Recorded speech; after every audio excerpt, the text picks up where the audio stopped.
sahabat Sanggar Bintang Kecil Makassar. Perkenalkan, nama saya Andi Maipa Dapati Al-Amudi dari UPT SPF SD Impres Boreng Jambu 1.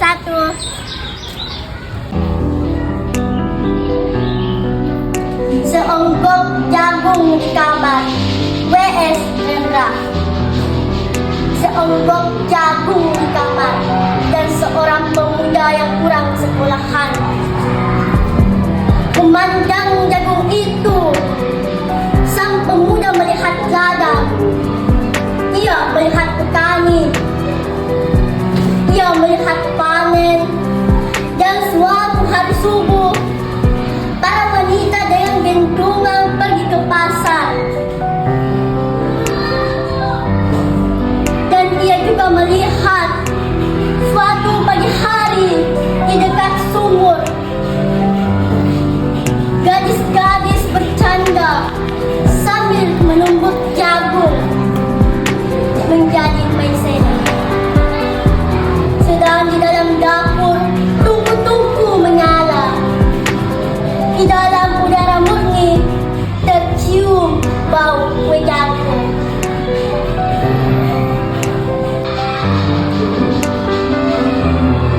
Seonggok jagung di kamar dan seorang pemuda, dan ia siap menggarap jagung.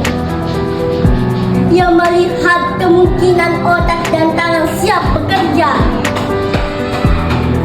Tetapi ini seonggok jagung di kamar dan seorang pemuda tamat SLA.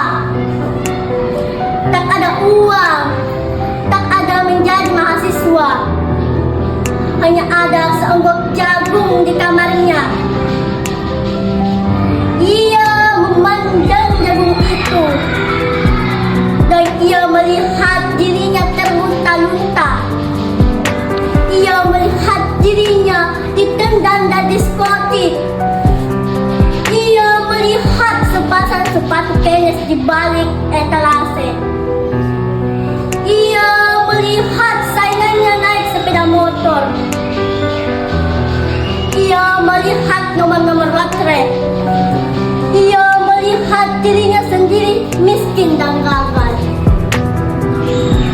Seonggok jagung di kamar tidak menyangkut pada akal, tidak akan menolongnya.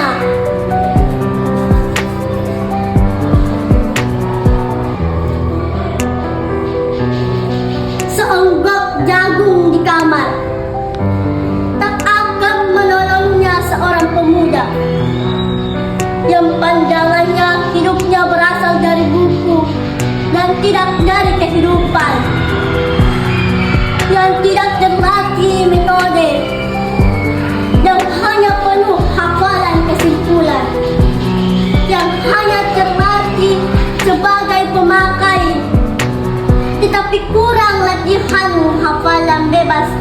Makanya pendidikan telah memisahkannya dari kehidupan. Aku bertanya, apa gunanya pendidikan? Dia hanya akan membuat orang menjadi asing di tengah penyataan persoalannya. Apakah gunanya pendidikan? Dia hanya mendorong seseorang menjadi layan-layan di tengah ibu kota.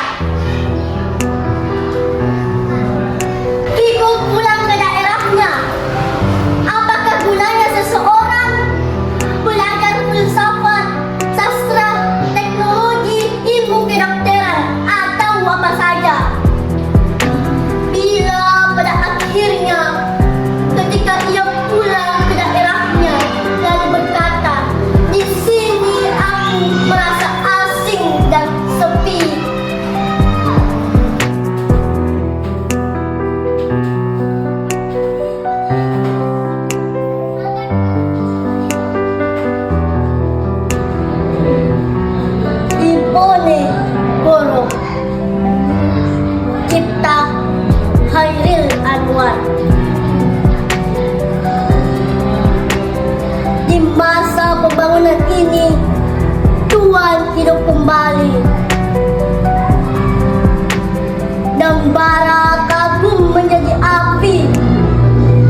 negeri. Berselempang semangat yang tak bisa mati. Maju! Ini barisan tak bergenderang berpalu. Kepercayaan tanda menyerbu. Sekali berarti sudah itu mati. Maju! Bagaimana negeri menyejakan api? Punah di atas menghamba, binasa di atas ditindas. Sesungguhnya jalan ajal baru tercapai jika hidup harus merasai.